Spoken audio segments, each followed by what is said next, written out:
Welcome sa MunTechNa at ngayon mag-unbag tayo ng items from Shopee. Umpisa natin sa bike tools repair kit.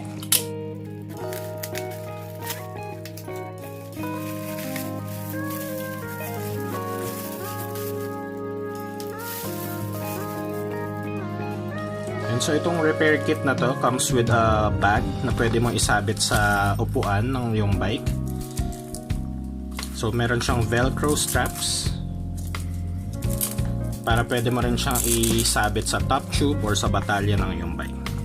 Let's see the contents.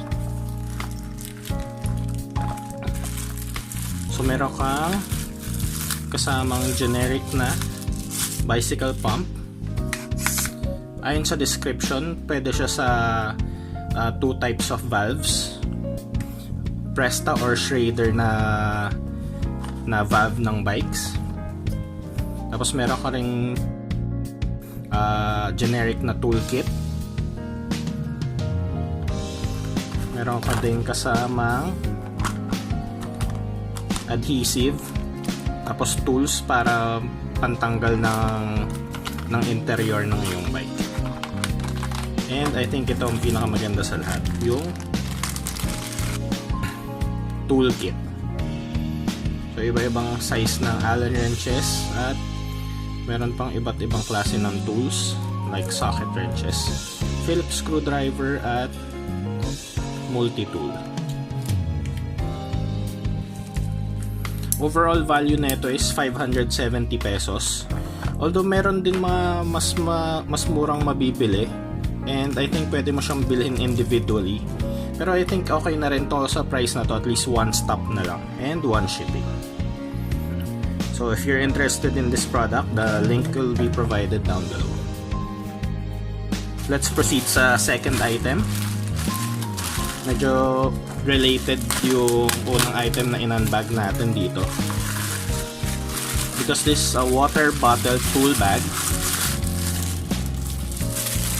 Nang value niya is 277 pesos.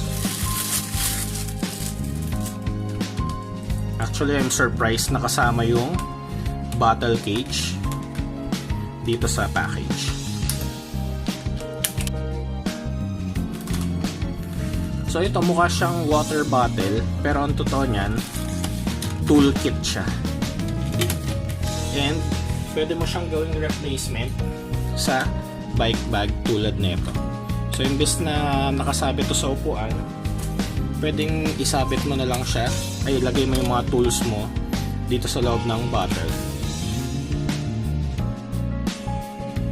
Para to dun sa mga bikes na dalawa yung lalagyan ng water bottle, para mukhang neat tignan. Sample natin yung mga tools.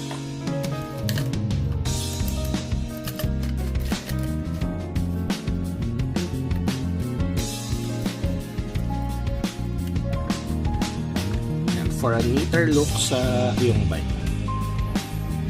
Once again, the links will be provided below. And if you found it useful, please like, share, and subscribe. And I'll see you on the next video. Thanks.